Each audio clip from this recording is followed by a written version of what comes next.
black metal, considerado uno de los géneros más oscuros del heavy metal, principalmente porque fue consolidado con contenidos de imaginería satánica, líricas anticristianas, satanismo y orgullo pagano, quien fue el responsable de cimentar la escena musical como también ideológica.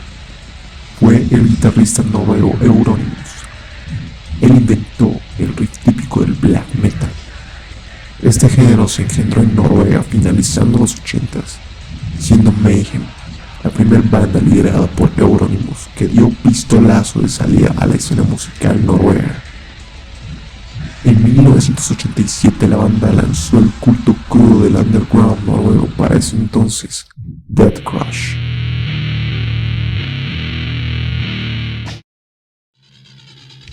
Cuando el black metal dio los primeros índices de oscuridad fue cuando el sueco Per Olin, alias Dead, se unió a Mayhem en 1988.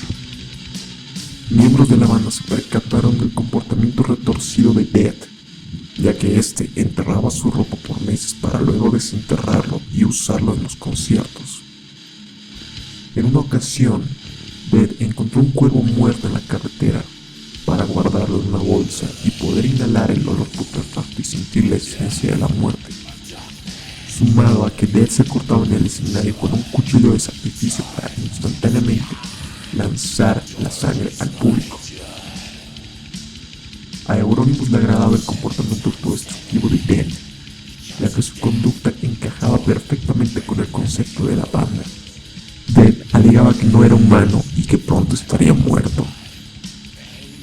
Mayhem comenzó a trabajar en el lapso de 1987 con la composición de nuevo material y para 1992 prosiguieron con la grabación de su primer álbum, The Mysteries Dome Satanas.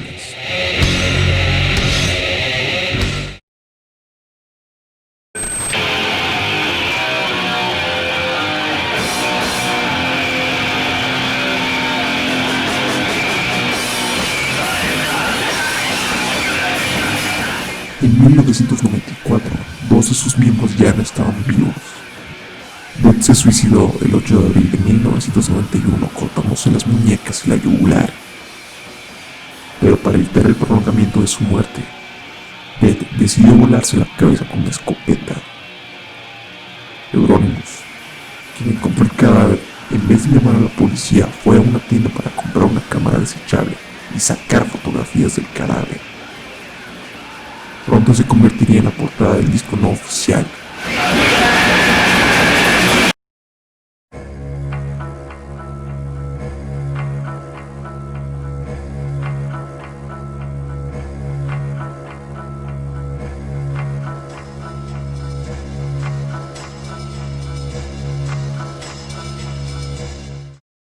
A principios de los 90s, Euronymous creó el Inner Circle, un grupo integrado por miembros de bandas como Mayhem, Burzum y Emperor, para erradicar el cristianismo de Noruega y restablecer su ideología pagana.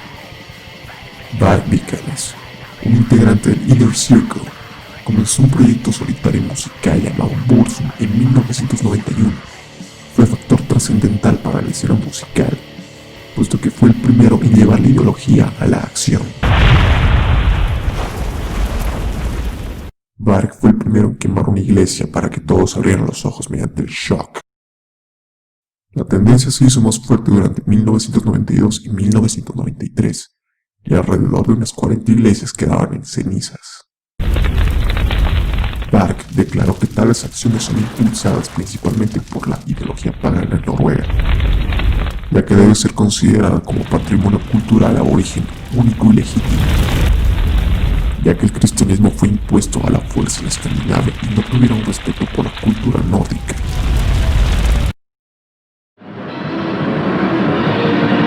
En 1992, Faust, baterista de Emperor, asesinó a un homosexual por habérsele insinuado.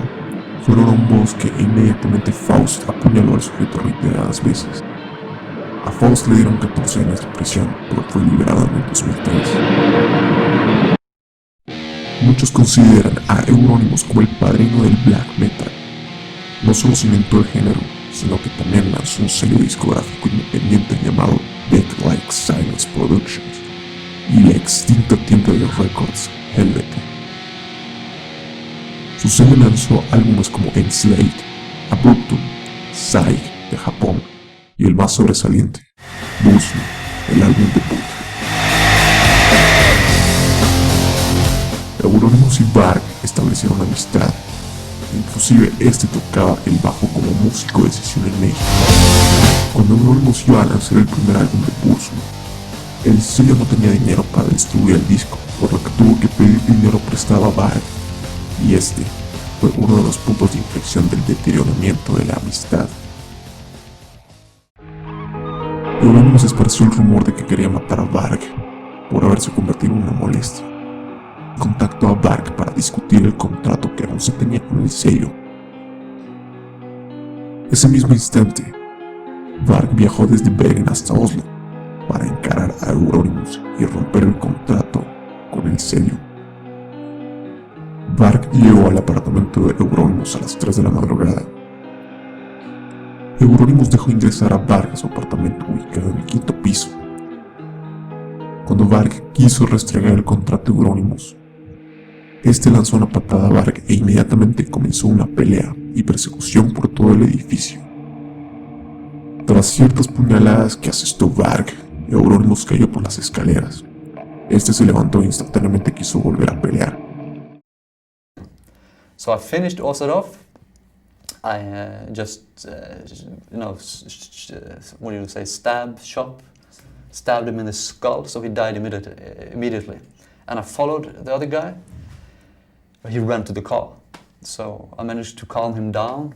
He gave me the car keys. I opened the car, and we drove back.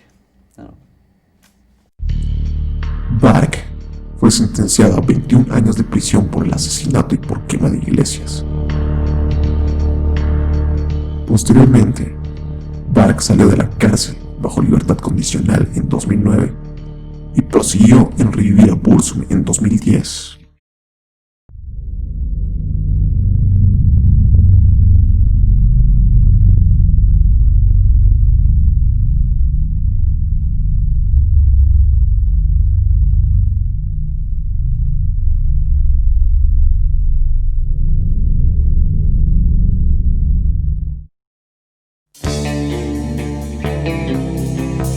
El día en el que el black metal expulsó su fama y dejó de ser underground fue cuando planearon atraer atención incómoda de los medios.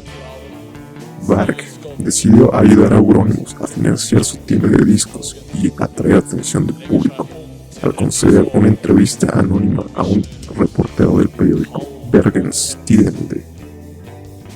Varg exageró lo que le dijo al periodista con la finalidad de que sonase como una burla. El periodista, en vez de publicar el artículo que le había prometido, se dirigió a una comisaría y lo denunció. Por supuesto, le creyeron al periodista y Vikernes fue a la cárcel. Se le tildó desde satanista hasta terrorista. Los medios de comunicación querían satanizar el black metal en general. No les importó todas las veces que Varg les explicara que lo que pasaba tenía nada que ver con el satanismo. Más bien, era un enfoque anticristiano. Los medios solo se centraron en la mala interpretación. La noticia era lo suficientemente mediática que la revista semanal británica Kerrang, enfocada en la cultura rock y metal, hizo un artículo de 6 páginas enfocados en el black metal noruego en marzo de 1993. Tenía a Varg y a Emperor en la portada de la revista.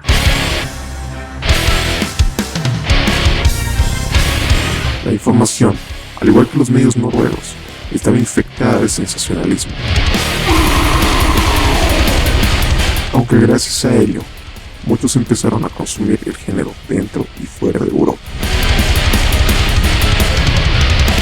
Ante la creciente alarma social que impactó el black metal, los medios convencionales de comunicación usaron la noticia como herramienta de beneficio de ratings. Actualmente el género es el artículo turístico y cultural más exportado en Noruega, principalmente por locaciones que acontecieron los sucesos, como el apartamento de Euronymous, la catedral de Nidaros, que originalmente iba a ser quemada.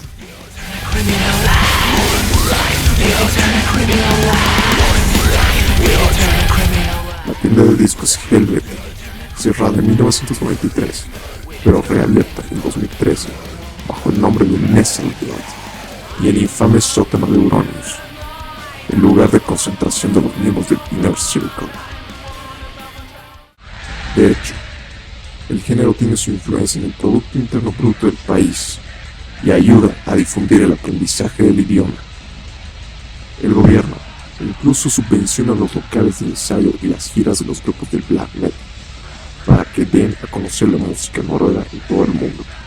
Es más, los diplomáticos noruegos reciben cursos y talleres para entender qué es exactamente el black metal. Sin duda, la última gran vanguardia musical europea. Desde su creación, el viejo continente no ha visto nacer ningún género eminentemente autóctono y con tanta influencia en la agenda política y social de su país de nacimiento.